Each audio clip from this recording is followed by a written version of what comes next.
पूज्याय राघवेन्द्राय सत्यधर्मरताय च भजतां कल्पवृक्षाय नमतों कामधेनवे च। ओम गुरुवे अत्यंत दयाಳುವೆ कृष्णाय वासुदेवाय हरे परमात्मने प्रणतंतु क्लेशनाशाय ಗೋವಿಂದಾಯ ನಮಃ। ಯಾಕೆ ಈ ಶ್ಲೋಕ ತಿಳಿದಂಗೆ ನಾನು ಹೇಳ್ತಾ ಇದ್ದೀನಿ ಅಂದರೆ, ಇವತ್ತು ಅಂಥ ಒಂದು ವಿಷಯ ನನಗೆ ಯೋಗ್ಯನ ಅಲ್ವೋ ಹೌದೋ ದೇವ್ರಿಗೆ ಬಿಟ್ಟಿದ್ದು, ರಾಯರಿಗೆ ಬಿಟ್ಟಿದ್ದು, ಶ್ರೀಕೃಷ್ಣ ಪರಮಾತ್ಮನಿಗೆ ಬಿಟ್ಟಿದ್ದು. ಇವನೇನು ನ್ಯೂಸ್ ವಿಷಯ ಹೇಳೋನು ಇವತ್ತು ಇದು ಹೇಳ್ತಾ ಇದ್ದೇನೆ ಅನ್ಕೋಬೇಡಿ. ತುಂಬ ವಿಶೇಷವಾದ ಸ್ಥಳ ನಮ್ಮ ಅಜ್ಜಂಪುರ. ಅಜ್ಜಂಪುರ ಅಂದರೆ ಅವು ಹಿಂದೆ ಒಂದು ಕಾಲದಲ್ಲಿತ್ತು, ಭಾಳ ಕೂಗಾಡೋದು, ಗಲಾಟೆ ಮಾಡ್ಕೊಂಡು. ಆದರೆ ಜನಗಳು ಎಂಥ ಹೃದಯವಂತರು ಅಂದರೆ, ಅವರು ಒಳಗಡೆ ಬೆರ್ತಾಗೆ ಗೊತ್ತಾಗೋದು, ಒಳ್ಳೆಯವರಿಗೆ ಒಳ್ಳೆಯವರು, ಕೆಟ್ಟವರಿಗೆ ಕೆಟ್ಟವರು, ಆ ಥರ. ಒಂದು ಸರಿ ಹೃದಯಕ್ಕೆ ಇಟ್ಕೊಂಡ್ರೆ ನಮ್ಮ ಅಜ್ಜಂಪುರ ಜನತೆ ಯಾವತ್ತೂ ಬಿಡಲ್ಲ, ಹೃದಯ ಅಪ್ಕಂತಾರೆ. ಅಜ್ಜಂಪುರ ಅಂದ್ರೆ ಸುತ್ತಮುತ್ತಲ ಗ್ರಾಮ ಎಲ್ಲರೂ ಹೃದಯಕ್ಕೆ ಅಪ್ಕೊಂತಾರೆ. ಯಾಕೆ ವಿಷಯ ಹೇಳ್ತಾ ಇದ್ದೀನಿ ಅಂದರೆ, ಅಜ್ಜಂಪುರ ಪುಣ್ಯಭೂಮಿ ಕಣ್ರಿ, ಪುಣ್ಯಭೂಮಿ. ಕುರುಕ್ಷೇತ್ರಕ್ಕೂ ನಮ್ಮ ಅಜ್ಜಂಪುರಕ್ಕೂ ಏನು ಸಂಬಂಧ ಇದೆ ಅಂದರೆ, ತುಂಬ ಅದ್ಭುತವಾದ ಸಂಬಂಧ. ಎಲ್ಲ ಡೀಟೇಲ್ಸಾಗಿ ಹೇಳ್ಬೇಕು, ಒಂದು ಮಿಸ್ ಆಗಬಾರ್ದು ಅಂಥೇಳಿ ನಿಮಗೆಲ್ಲ ಬರ್ಕೊಂಡು ತಗೊಬಂದಿದ್ದೀನಿ.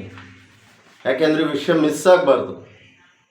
ನಮ್ಮ ಶಿವಾನಂದ ಆಶ್ರಮ ಅಂತಿದೆ ಹೊಸದುರ್ಗ ರೋಡಲ್ಲಿ, ಇತಿಹಾಸದ ತವರೂರು ಕಣ್ರಿ.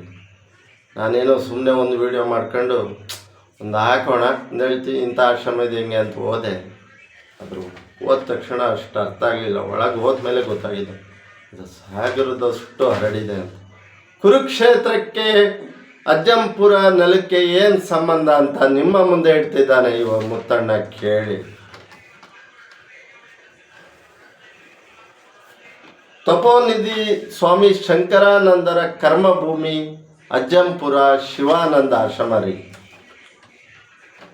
ಅಜ್ಜಂಪುರ ಶಂಕರಾನಂದರು 9 ದಶಕಗಳ ಹಿಂದೆನೇ, 9 ದಶಕಗಳ ಹಿಂದೆ ಶಂಕರ ಸ್ವಾಮಿಯವರವರು ಅಜ್ಜಂಪುರಕ್ಕೆ ಭಗವದ್ಗೀತೆಯ ಆಧ್ಯಾತ್ಮದ ಸಂದೇಶವನ್ನು ನೀಡಿದರು.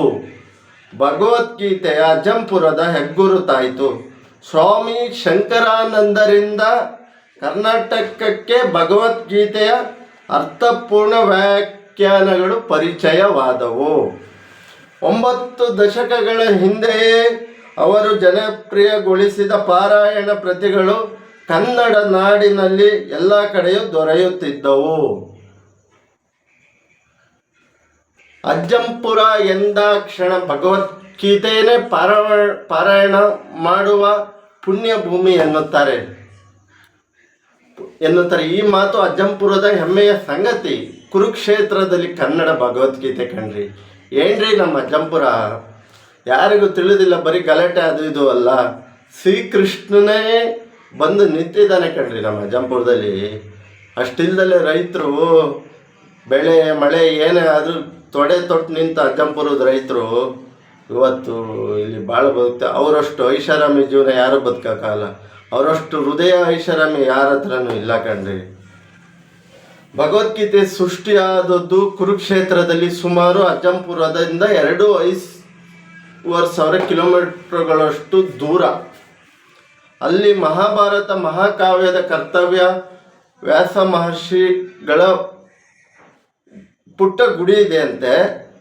ಅಲ್ಲಿ ಹೋದವರು ಹೇಳಿದ್ದು, ಪುಟ್ಟ ವ್ಯಾಸ ಮಹರ್ಷಿಗಳ ಗುಡಿ ಇದೆ ಅಂತೆ.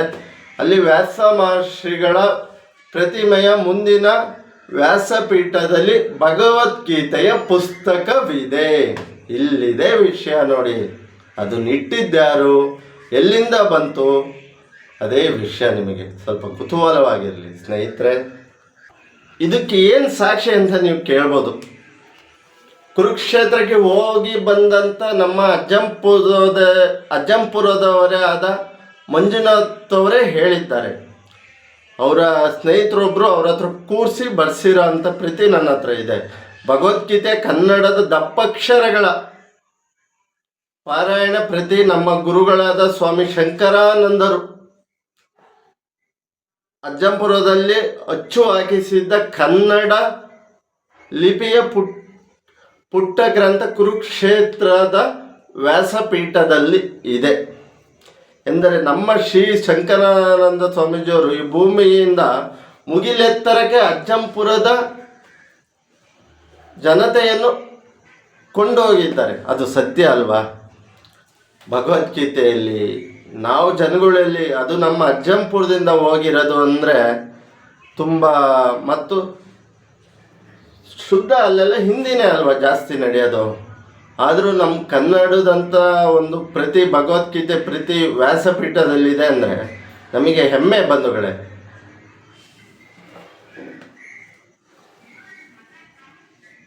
ಜೈ ಹಿಂದ್, ಜೈ ಶ್ರೀರಾಮ್, ಜೈ ಜಗನ್ನಾಥ್, ಜೈ ಶ್ರೀಕೃಷ್ಣ, ಜೈ ಸಂಗೊಳ್ಳಿ ರಾಯಣ್ಣ, ಜೈ ಕಿರಳಮ್ಮ. ಬಂಧುಗಳೇ, ಇಷ್ಟೇ. ಇನ್ನು ನಾಳೆ ವಿಡಿಯೋದಲ್ಲಿ ಪೂರ ಆಶ್ರಮ ಯಾವಾಗ ಶುರುವಾಯಿತು, ಅದ್ರ ಪ್ರತಿಯೊಂದು ಅಲ್ಲಿಗೆ ಕೃಷ್ಣ ಮಂದಿರ ಹೇಗೆ ಬಂತು, ಅಲ್ಲಿಗೆ ಪ್ರಥಮ ಅಚ್ಚು ಭಗವದ್ಗೀತೆ ಪ್ರಿಂಟ್ ಆದಂಥ ಪುಟ್ಟ ಗ್ರಂಥದ್ದು ಅಲ್ಲಿಗೆ ಹೇಗೆ ಬಂತು, ಮಠದ್ದು ಆಗಮನ ಹೇಗಾಯಿತು ಅಂತ ಎಲ್ಲ ಡೀಟೇಲ್ಸ್ ನಿಮಗೆ ನಾಳೆ ವಿಡಿಯೋದಲ್ಲಿ ಸಂಪೂರ್ಣ ಮಾಹಿತಿ ಕೊಡ್ತೀನಿ. ನಾಳೆ ವಿಡಿಯೋ ಹಾಕ್ತೀನಿ. ವಾಚ್ ಮಾಡಿ, ಲೈಕ್ ಮಾಡಿ, ಕಮೆಂಟ್ ಮಾಡಿ, ಸಬ್ಸ್ಕ್ರೈಬ್ ಮಾಡಿ, ಶೇರ್ ಮಾಡಿ. ಬಂದವಳೆ ಶೇರ್ ಮಾಡಬೇಕು. ಶೇರ್ ಮಾಡಿ, ಲೈಕ್ ಮಾಡಿ, ಕಮೆಂಟ್ ಮಾಡಿ, ಶೇರ್ ಮಾಡಿ. ಮತ್ತೊಮ್ಮೆ ಹೇಳ್ತೀನಿ, ಇಂಥ ಸಮಾಜಕ್ಕೆ ಉತ್ತಮವಾದ ಸಂದೇಶ ಕೊಡುವುಳ್ಳ ವಿಡಿಯೋನು ನೀವು ಲೈಕ್ ಮಾಡಬೇಕು, ಶೇರ್ ಮಾಡಬೇಕು, ಹೆಚ್ಚಿನ ರೀತಿಯಲ್ಲಿ ಸಪೋರ್ಟ್ ಮಾಡಿ. ಜೈ ಶ್ರೀರಾಮ್, ಜೈ ಜಗನ್ನಾಥ್.